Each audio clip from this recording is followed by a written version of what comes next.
Hello दोस्तों, welcome to ICM channel. सो आई हमसे discuss करने वाले हैं 4 स्टॉक के बारे में। पहला आपको होने वाला है बजाज फिनसर्व, दूसरा आपका होगा मदरसन सुमी, थर्ड आपका होगा टाटा एलेक्सी और फोर्थ आपका होगा आईईएक्स। तो यार इस वीडियो को पूरा अंत तक देखना, लेकिन उससे पहले यदि आप इस चैनल में नए आए हो जरूर से इस चैनल को सब्सक्राइब और प्लस वीडियो को लाइक कर सकते हो यदि आपको वीडियो पसंद आए तो चलो स्टार्ट करते हैं। और पहले डिस्कस करेंगे बजाज फिनसर्व के बारे में।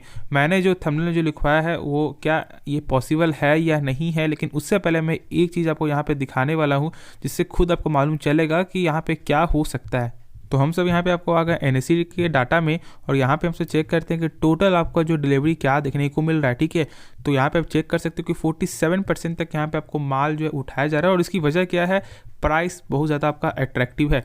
लेकिन एक चीज़ मैं बता दूँ, आज मैं यहाँ पे जो ज़्यादा डिस्कस इसलिए नहीं करूँगा क्योंकि वीडियो ज़्यादा लंबा हो जाएगा, क्योंकि मैंने यहाँ पे 4 स्टॉक लिया हुआ है। तो इसके रिगार्डिंग मैं यहाँ पे शॉर्ट में सारा कुछ आपको बता दूंगा। ठीक है, क्या करना है नहीं करना है।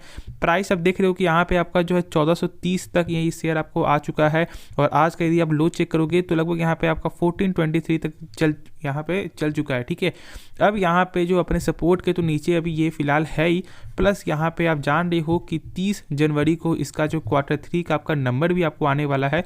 तो ये तो फोकस सबको रहेगा, लेकिन अभी समय है। लेकिन अब यहाँ पे आप जानो कि जो माल जो उठाया जा रहा है ना, उसकी वजह क्या है जानते हो? प्राइस तो आपका अट्रैक्टिव, प्लस ये कोई स्टॉक खराब स्टॉक तो है नहीं। ऐसा नहीं कि इसका फंडामेंटल वीक है या फिर इसका यहाँ पे जो कंपनी का जो बिजनेस ग्रोथ है वो यहाँ पे सही नहीं हो रहा है, ऐसा तो कुछ भी नहीं है। कंपनी का सारा देखो फंडामेंटल सारा कुछ सही है। हाँ, बस एक जो फॉल्ट है वो है आपका कैश फ्लो, बाकी सारा कुछ यहाँ पे चेक कर लो। आरओसी आरओई सेल्स के मामले में, प्रॉफिट का यहाँ पे मामले में, ईपीएस के मामले में सारा चीज़ ही आपको यहाँ पे ग्रोथेबल ही आपको देखने को मिलेगा। और इसी के कारण यहाँ पे ब्रोकर भी आपको बुलिश नजर आ रहा है। जैसे कि ब्रोकर ने टारगेट भी दिया शेयर खान ने 1950 का, प्लस आपको यही टारगेट जो है आपका सेम आपका जो एडलबिसिस का भी टारगेट जो है वो आपका 1950 का देखने को मिला है। और आईसीआईसीआई डायरेक्ट तो अभी आपका जो है यहाँ पे क्या है आपका 1850 का। ठीक, अब यहाँ पे एक चीज़ और अब जानो कि मोतीलाल ओसवाल ने भी अभी तक यहाँ पे बाय रेटिंग आपको दिया है। और इसकी वजह क्या है? कंपनी का जो है बिजनेस, और उनका भी आपको यही मानना है ये एक टेम्प्रोरी यहाँ पे गिरावट है। देखो होता क्या है कि जब यहाँ पे कोई भी रिपोर्ट आता है, और जो मैंने कल ही आपको बताया था कि यहाँ पे क्या रिपोर्ट है, यदि आपको नहीं मालूम है तो मैं इस वीडियो के डिस्क्रिप्शन में मैं आपको लिंक दे दूंगा, उस पर जाके यहाँ पे आप चेक कर सकते हो कि कल का क्या न्यूज़ था। और मैंने सारा कुछ ही आपको बताया हुआ है। ठीक है, तो वो वीडियो जरूर देखना, क्योंकि उसमें मैंने 2-3 जो है पॉइंट भी मैंने डिस्कस किया है जो आपको देखना जरूरी है और इससे बहुत कुछ आपको सीखने को मिलेगा। जैसे कि मैंने इसमें डिस्कस किया आपको CAR क्या होता है। ठीक है, प्लस यहाँ पे मैंने आपको AUM के बारे में मैंने आपको बताया है। तो सारा कुछ ही मैंने उसके बारे में डिस्कस किया है, तो जरूर उस वीडियो को देख सकते हो। प्लस मैं अब इसके रिगार्डिंग आपको बता देता हूँ। देखो टेक्निकल जो कमज़ोर है ना, इसका टेक्निकल तो यहाँ पे कमज़ोर देखने को मिल रहा है, तो अभी वेट करो। इसलिए क्योंकि ऐसा हो सकता है कि और एक अच्छा मौका, एक अच्छा प्राइस देखने को मिल जाए। अब तो ये बोलना आसान होता है कि यहाँ पे आप वेट कर लो, लेकिन यहाँ पे जिसने बाय किया उसे ही मालूम चलता है कि वो तो चाहते नहीं कि स्टॉक पहली बात तो यहाँ पे गिरे। ठीक है, कोई भी नहीं चाहता। बहुत से लोग बोलते हैं कि हाँ हम सब यहाँ पे एवरेज करेंगे, लेकिन चाहता कोई नहीं है कि ये स्टॉक गिरे। वो सब सारे लोग चाहते हैं कि आज मैंने यहाँ पे बाय किया तो कल से या फिर यहाँ पे आपका बढ़ना स्टार्ट हो जाए। तो देखो ये तो पॉसिबल नहीं है, क्योंकि स्टॉक मार्केट है। स्टॉक मार्केट यदि आपको गिरेगा नहीं तो फिर यहाँ पे आपको बाइंग अपॉर्चुनिटी भी नहीं मिलेगा। तो ये सब गिरावट से थोड़ा सा दूर हो जाओ, आप थोड़ा वेट करो, होल्ड करके चलो। यदि देखो मैं आपको बता रहा हूँ कि आपको कब एवरेज करना है, जब आपका प्राइस लेवल ऑलमोस्ट आपका जो है 1750 या उससे ऊपर देखने को है आपका प्राइस जो है, क्योंकि ऑलमोस्ट आपको यहाँ पे 300 पॉइंट का गैप अप हो चुका है, गैप डाउन यहाँ पे हो चुका है। तो फिर आप यहाँ पे जो है एवरेज कर सकते हो, लेकिन आधे पैसे को ही लगाना। ऐसा नहीं, अब देखो मैं क्या बोलना चाह रहा हूँ, जैसे कि मान लो आपने टोटल पैसा लगाया हुआ है 50,000, तो मैं फिर से यहाँ पे आपको एवरेज करने के लिए मैं यहाँ पे आपको 50,000 नहीं बोल रहा। ठीक है, यहाँ पे आप 25,000 या फिर यहाँ पे आप नहीं तो 15,000 ऐसे कुछ यहाँ पे आप जो इन्वेस्ट कर सकते हो। लेकिन पूरा जो पैसा अभी मत लगाओ, क्योंकि मार्केट अभी थोड़ा वोलेटाइल है। इसकी वजह से क्योंकि निफ्टी 50 तो यहाँ पे कमज़ोर है, सबसे पहली बात। ठीक है, निफ्टी 50 कमज़ोर देखने को मिल रहा है, क्योंकि आपका जो लेवल है वो आपका 18,000 से कम ही लेवल देखने को मिल रहा है, और वो भी अभी जो है पूरा वीक है। तो वीक में यहाँ पे आपका एक अच्छा मौका मिल सकता है, एक अच्छा फायदा देखने को मिल सकता है। तो उस समय यहाँ पे सोचना, अभी थोड़ा वेट कर लो। अब मैं यहाँ पे आपको एक चीज़ और बताना चाहूँगा, और वो है आपका यहाँ पे आरओसी और आरओई होता क्या है, ठीक है। अब देखो सबसे पहले यहाँ पे आरओसी यानी कि रिटर्न ऑन कैपिटल एम्प्लॉय। जैसे कि मान लो कंपनी जब अपने ऊपर 100 रुपया लगा रही है तो उसका 1 साल बाद यही 100 रुपया कितने रुपया बढ़कर हो जाता है, यानी कितना परसेंट बढ़ रहा है, तो उसी को हमसे बोलते हैं आरओसी। और जो आपका रिटर्न ऑन इक्विटी यानी कि इक्विटी में कितना ज़्यादा रिटर्न मिल रहा है उसे हमसे कहते हैं यहाँ पे आपका जो है आरओई, ठीक है। अब जो कैश फ्लो का मैं बात करूँ तो कैश फ्लो होता क्या है, तो ये भी थोड़ा यहाँ पे आप जान लो।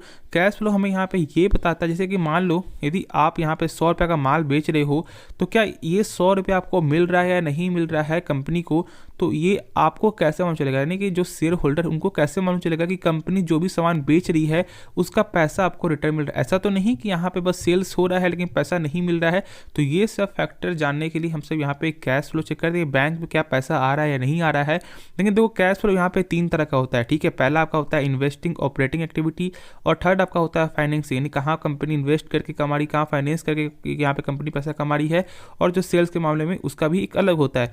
तो नेट कैश फ्लो यदि आप चेक करोगे इसका जो बजाज फिनसर्व का, तो फिर यहाँ पे पॉजिटिव है, लेकिन जो आपका ऑपरेटिंग एक्टिविटी है वो यहाँ पे नेगेटिव देखने को मिलता है। बाकी सारा कुछ यहाँ पे जो मैंने फंडामेंटल ऐसे तो आप जानते हो क्या सेल्स है नहीं है। और देख सकते हो कि निफ्टी 50 का भी हाल जो है फिलहाल बहुत ही ज़्यादा खराब है, क्योंकि अपने लेवल के फिलहाल नीचे, और जब तक इससे ऊपर नहीं जाएगा तब तक यहाँ पे निफ्टी का भी कुछ भी यहाँ पे कॉल या पुट लेने की अभी जरूरत नहीं है, ठीक है। तो खुद से सोच समझ कर ही डिसीजन लेना। होप ये जो वीडियो मैंने थोड़ा फास्ट बोला है, नहीं तो यहाँ पे अब इस वीडियो को थोड़ा जो स्लो करके भी यहाँ पे देख सकते हो, नहीं तो ओवरऑल यदि आपको सही लग रहा है तो फिर यहाँ पे सिंपल भी देखो, ठीक है। तो पसंद है वीडियो को लाइक कर देना, और जरूर से इस चैनल को भी सब्सक्राइब कर सकते हो। तो चलो नेक्स्ट स्टॉक के बारे में डिस्कस करते हैं। तो स्टॉक का नाम है आपका मदरसन सुमी, और मैंने यहाँ पे शुरू से ही आपको बाय रेटिंग दिया है, और वो कब था मैंने दिखाया भी था आपको 68 का लेवल मैंने कहा था कि यहाँ पे आप बाई करो। इसकी वजह क्या है, क्योंकि उस बार यहाँ पे Q2 का जो नंबर इस बार जो आपको देखने को मिला था तो बहुत ही बेहतरीन नंबर शो किया कंपनी, जो यहाँ पे एक्सपेक्ट से यहाँ पे ज़्यादा ही एक अच्छा नंबर देखने को मिला। जो आपका अनुमान था कि इस प्रकार का नंबर आ सकता है उससे ज़्यादा, उससे बेहतर देखने को मिला है, और ये सही चीज़ था, और इसीलिए मैंने कहा था कि बाई करो। प्लस यहाँ पे टेक्निकली बुलिश था, और इसलिए मैंने कहा था कि जब 68 के लेवल के ऊपर जाएगा तो ही बाई करना, और बहुत से लोग यहाँ पे एक अच्छा बेनिफिट हो रहा है। कमेंट ही मुझे आ रहा है कि हाँ सर यहाँ पे मैंने इतना प्रॉफिट किया, तो ये देखकर मुझे और ये जानकर मुझे बहुत ज़्यादा खुशी होती है, ठीक है। लेकिन स्टॉप लॉस लगा कर ही अभी जो ट्रेड करना है, यदि आप शॉर्ट टर्म के लिए यहाँ पे पैसा लगा रहे हो तो फिर यहाँ पे कोई स्टॉप लॉस लगाना जरूरी है। लेकिन फॉर द लॉन्ग टर्म के लिए है तो फिर कोई दिक्कत वाली बात नहीं, क्योंकि कंपनी बेहतरीन कंपनी है, इनका बिजनेस जानते हो कि यहाँ पे आपका ऑटोमोबाइल पार्ट्स का है, और ये सब यहाँ पे आपको लॉन्ग टर्म में एक अच्छा काम कर सकता है। लेकिन फिलहाल यहाँ पे प्रेशर क्यों था, क्योंकि जापान की जो आपको सोजिट्स जो कंपनी उन्होंने यहाँ पे आपको स्टेक सेल किया था, और इसी के वजह से भी यहाँ पे प्रेशर देखने को मिला है। लेकिन ओवरऑल कंपनी का परफॉर्मेंस ये सारा कुछ बेहतर है। प्लस मार्केट का भी यहाँ पे देखोगे तो यहाँ पे 50,000 करोड़ के ऊपर का मार्केट कैप आपको देखने को मिलता है। हाँ, पी थोड़ा हाई है, लेकिन मेरा मानना यही है कि आप एक हाई पी वाले स्टॉक को बाई कर लो, लेकिन कभी भी एक लो पी वाले स्टॉक को बाई मत करना जिसका यहाँ पे निगेटिव हो। और पी के मामले में ऐसा नहीं कि यहाँ पे 100-200 का पी है तो उसमें बाई करो, नहीं, कम से कम 70 के अंदर या 80 के अंदर यहाँ पे पी हो तो आप इसके बारे में सोच सकते हो, यदि आपको किसी भी कंपनी का बिजनेस जो है पसंद है। तो चलो इसके रिगार्डिंग आपको समझ में आ गया है हमें क्या करना है। अभी थोड़ा वेट करो कि यदि आपका प्रॉफिट हो रहा है तो फिर यहाँ पे सही है, लेकिन स्टॉप लॉस जरूर लगाना, और जब आपका 80 का जब टारगेट जाए तो फिर यहाँ पे आप सेल भी कर सकते हो। लेकिन ब्रोकर का मानना क्या है कि यहाँ पे 100 तक भी ये स्टॉक जा सकता है। तो आगे आपका डिसीजन है क्या करना है। ओवरऑल मैंने सारा कुछ आपको यहाँ पे बता दिया है। तो नेक्स्ट स्टॉक के बारे में डिस्कस करते हैं। तो वे डिस्कस करेंगे टाटा एलेक्सी के बारे में, और टाटा एलेक्सी में आज के दिन यहाँ पे 1.5% का ऑलमोस्ट यहाँ पे गिरावट देखने को मिला है। और ये गिरावट चेक करोगे तो चार्ट के अनुसार तो यहाँ पे कंटिन्यूस ही इसी प्रकार गिरावट था, ऐसा नहीं कि यहाँ पे अप ट्रेंड या डाउन ट्रेंड ऐसा बनते हुए दिखाई दिया, नहीं, एक जो समान स्तर पे ही चलते हुए आपको दिखाई दिया है। और लेकिन अब यहाँ पे क्या जानने वाले हैं कि सर क्या लेवल है, कौन सा लेवल पे बाई करना चाहिए या नहीं करना चाहिए। देखो लेवल जो है वो है आपका 6800 के ऊपर, और ये मैंने लगभग जो सारे वीडियो मैंने आपके साथ यहाँ पे बताया हुआ है। लेकिन आज जो हमसे कंपनी का कुछ फंडामेंटल देखेंगे जिससे यहाँ पे आपको मालूम चले कि क्या कंपनी ये सही है या नहीं। क्योंकि देखो आपको यहाँ पे भरोसा होना चाहिए कि जो आपने पैसा लगाया हुआ है, जैसे कि आप मान लो एक हाई प्राइस में आपने बाई किया हुआ है 10,000 पे या 8,000 9,000 जो भी, तो फिर यहाँ पे आपको ये मालूम होना चाहिए कि आप जो कंपनी में पैसा लगाए हो उस कंपनी का फंडामेंटल यहाँ पे मजबूत है या ख़राब। लेकिन ओवरऑल मैं शॉर्ट में बता दूँ कि इस कंपनी का फंडामेंटल यहाँ पे स्ट्रॉन्ग ही आपको देखने को मिलता है, तो उसके लिए यहाँ पे आप निश्चिंत रहो। लेकिन कुछ फंडामेंटल मैं बताऊँगा तो आप यहाँ पे देख सकते हो, और यदि पसंद है वीडियो को लाइक कर देना। और जिनके पास भी टाटा एलेक्सी स्टॉक है, जिन्होंने एक हाई प्राइस में बाय किया हुआ है, तो उनके पास भी जरूर ये वीडियो जो है शेयर कर सकते हो। तो चलो देख लेते हैं। तो यहाँ पे पहले चेक कर लो आप ROC और ROE, ठीक है। 47%, 37% है। देखो ऐसे यहाँ पे जो शॉर्ट में जानोगे तो किसी भी कंपनी का यदि 15% के ऊपर होता है तो फिर यहाँ पे सही देखा जाता है, यहाँ पे सही माना जाता है। यहाँ पे आप जो गूगल भी कर सकते हो तो उसमें भी आपको यही चीज़ दिखने को मिलेगा कि कम से कम 15% से ऊपर होना चाहिए, आपका जो है गूगल में शो करेगा।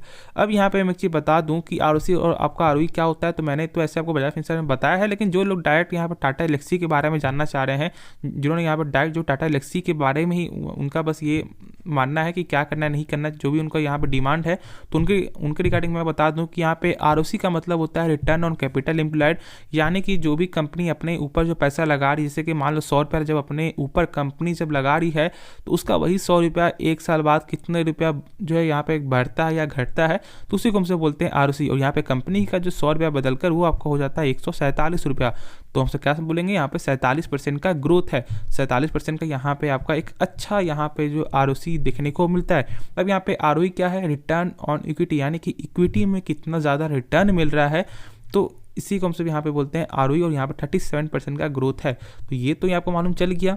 अब यहाँ पे एक चीज़ और मैं बता दूँ कि बुक वैल्यू क्या होता है। बुक वैल्यू हमें यहाँ पे ये बताता है, जैसे कि मान लो कंपनी डूब जाती है या कुछ भी हो जाती है, कंपनी बर्बाद हो जाती है, तो फिर एक शेयर के बदले यहाँ पे कितने रुपये आपको मिल सकता है, तो मात्र यहाँ पे 272 ही मिलेगा। अब बहुत से लोग यहाँ पे डाउट हुआ कि यार ये मात्र इतना ही मिलेगा।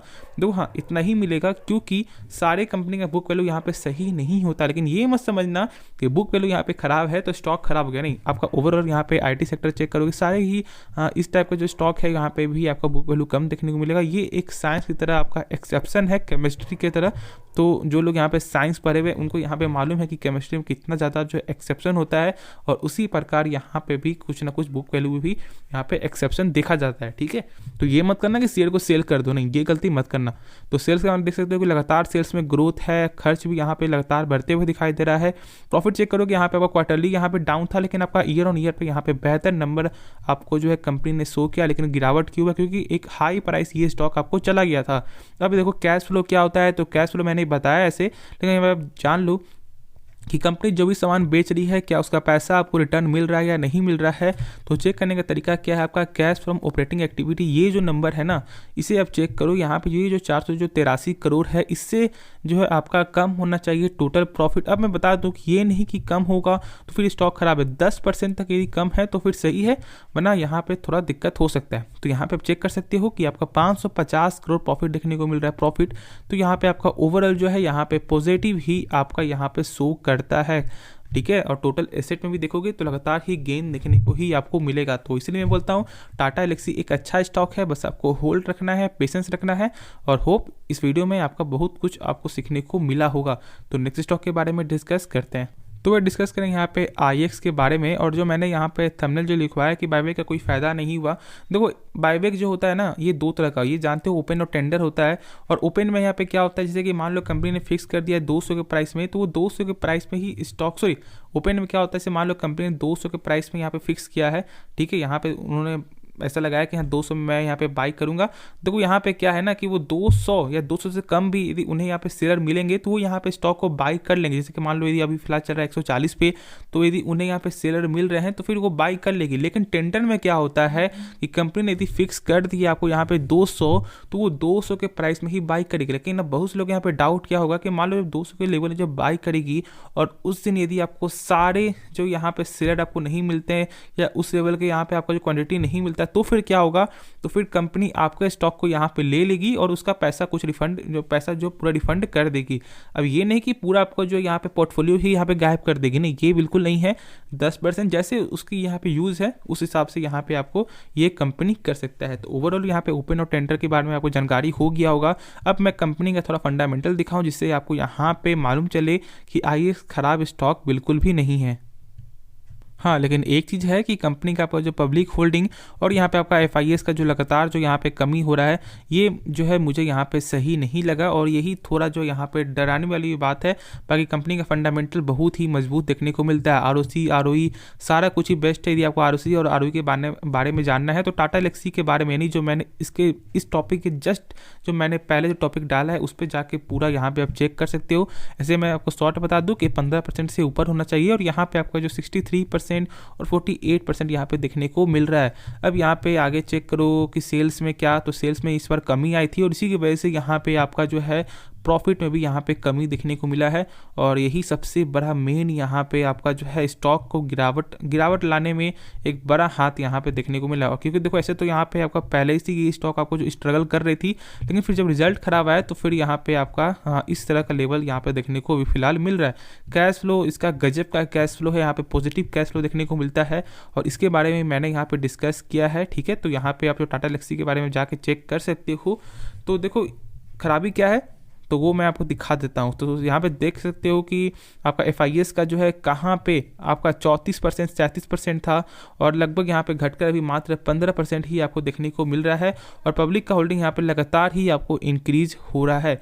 तो होप ये सब आपको फैक्टर मालूम चल गया होगा, लेकिन अभी यहाँ पे वेट करो क्योंकि देखो यहाँ पे क्या करना है ना, वेट करने के अलावा कोई उपाय नहीं है। अभी बाई मत करो क्योंकि अभी कौन सा लेवल पे यहाँ पे आ सकता है ये भी कोई गारंटी नहीं है। हाँ, लेकिन जब यहाँ पे 150 के ऊपर जब आपको सस्टेन करेगा उसके बाद हमसे सोचेंगे, लेकिन अभी फिलहाल यहाँ पे वेट एंड होल्ड करके चलो। तो चलो यार, इस वीडियो में जो भी डाउट है यहाँ पे क्लियर हो गया होगा। यदि कुछ भी सीखने को मिला जरूर चैनल को सब्सक्राइब और बेल आइकन को जरूर शेयर ऑल पे दबा देना। ठीक है, तो मिलते हैं नेक्स्ट वीडियो में, तो तब तक के लिए धन्यवाद।